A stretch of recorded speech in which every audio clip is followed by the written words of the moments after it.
Hi everyone. Today's class is a recap lesson of what we've learnt so far for the topic Pythagoras. I'm going to remind you guys how to label a triangle. So we label the longest side that's opposite the right angle with the letter C, and this is called the hypotenuse. So it's the longest side and opposite the right angle.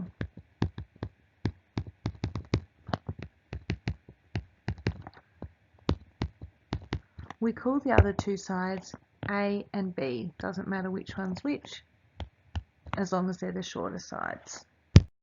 Pythagoras' theorem is c squared equals a squared plus b squared. These are the steps we need to follow to find the length of the hypotenuse. First, write out the rule. Next, substitute in the values. Thirdly, put it in the calculator. And last thing we need to do is square root the answer. I'll just show you where the buttons on the calculator are. Even though I know half of you have left your calculators at school, if you just type into Google scientific calculator, you should be able to find one with these buttons that we need. So this is the squared button, and this is the square root button. And just to remind you, your calculator should always have a D symbol here for degrees. Same if you're using Google, make sure it's set on degrees, not radians. I'll show you an example. So the first thing we need to do is label the triangle. So the side that's the longest opposite the right angle, I label C, and the other two A and B. Doesn't matter which is which. Then I write out the formula. So C squared equals A squared plus B squared. And next I substitute in the values. So we don't know what the value of C is, but A is 3 and B is 4.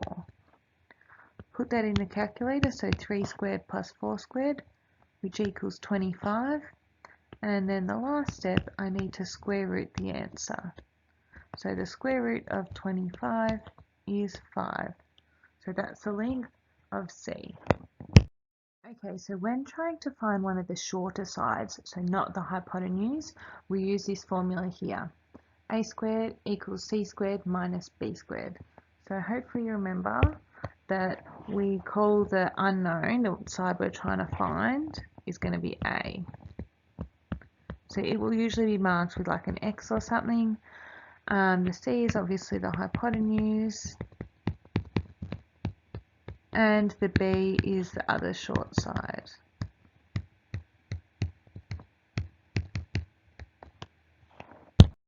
So when finding the shorter side, we follow the exact same rules as finding the hypotenuse, except we use the different rule.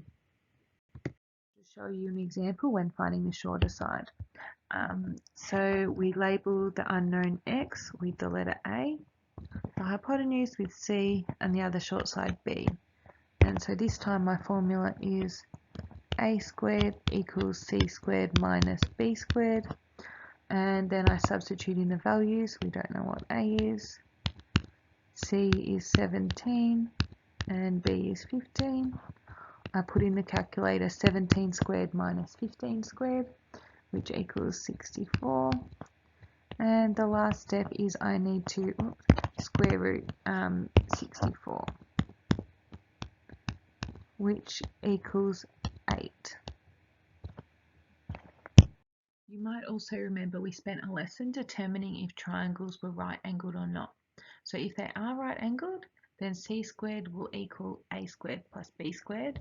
But if they're not right angled, then C squared will not equal A squared plus B squared. So they're not the same when you work out each side of the equal sign. So we did an example something like this to work out if the triangle is right angled. So if it is right angled, then we know that C squared will equal A squared plus B squared. So we need to substitute the values in. So if this was a right angled triangle, then the longest side would be the letter C. So that's this one here. So in at C, I'm going to put 50. A, I'm going to put as 30. And B as 40. So I put in 50 squared in the calculator, which equals 2,500. And then I put in 30 squared plus 40 squared, which also equals 2,500. So therefore the sides are the same. So they're equal, so it is a right angled triangle.